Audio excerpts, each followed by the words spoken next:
You ever feel like your fatigue is something more than just stress or a bad night's sleep? Well, today we're going to explore a really surprising idea, a connection between the very place you call home and that exhaustion you just can't seem to shake. So, does this whole scenario sound familiar to you? You feel totally, completely drained, you drag yourself to the doctor, they run all the tests, and everything comes back normal.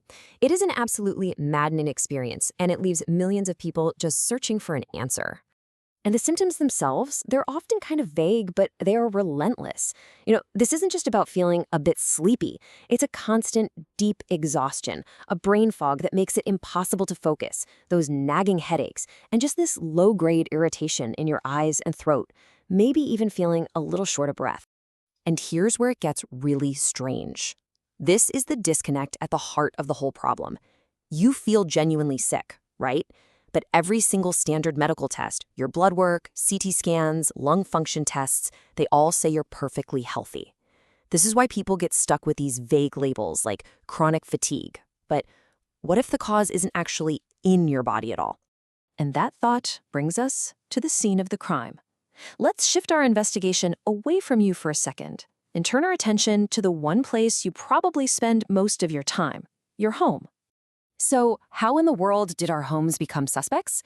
Well, for the last few decades, the big push has been to make them super energy efficient. And look, that's great for our heating bills, but it means our houses are now basically sealed, airtight boxes. The unintended consequence of that, whatever is inside our homes tends to stay inside. The air just doesn't get out. So what exactly is trapped in that stale air?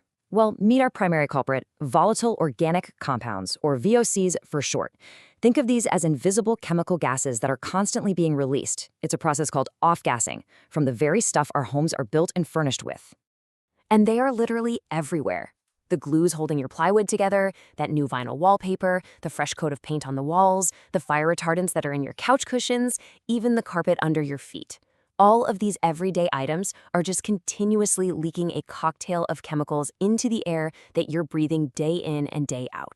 Okay, so that's the theory. It sounds plausible. But what does the actual science have to say? Let's take a look at the hard evidence that connects these chemicals to the way you're feeling. This is a really crucial piece of the puzzle. It's from a major review of studies published back in 2011.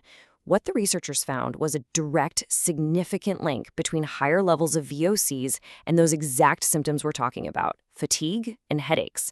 And here's the key part. This happens even in people who have no other diagnosable disease.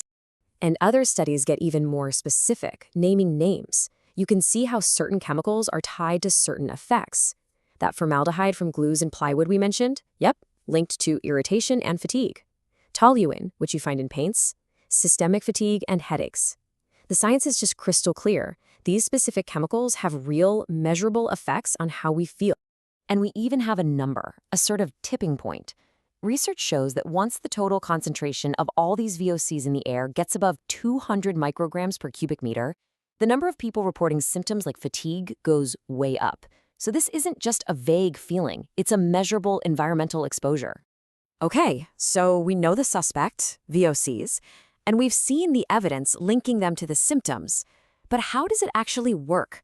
I mean, how can a bunch of invisible gases in your living room make your entire body feel completely exhausted? All right, here's the big twist in the story. We always think about air quality and our lungs, right? But this isn't really a lung disease. It's actually a neurological problem that just happens to start in the lungs. Let's just walk through the chain of events. So first, you breathe in these VOCs, and they cause this constant low-level irritation in the lining of your airways. This, in turn, constantly stimulates your sensory nerves, especially this big one called the vagus nerve that acts like a highway to your brain.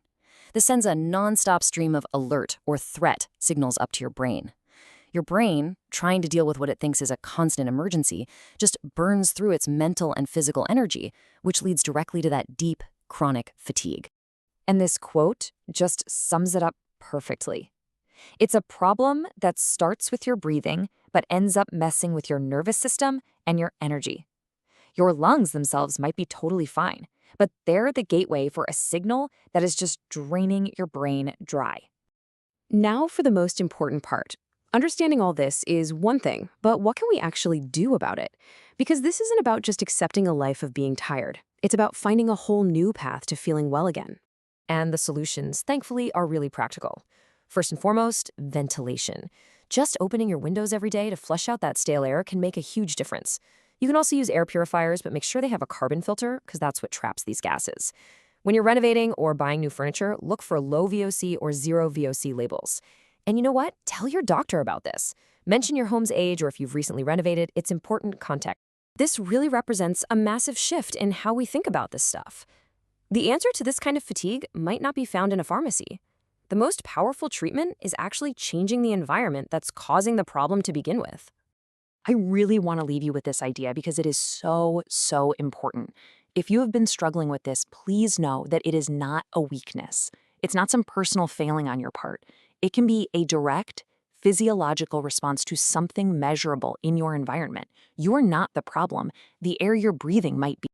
So, the final question is really one for you to think about. We think of our home as our sanctuary, right? A place to rest, recharge, and recover. But what if it's the very thing that's making you tired? It might be time to take a closer look at the air inside.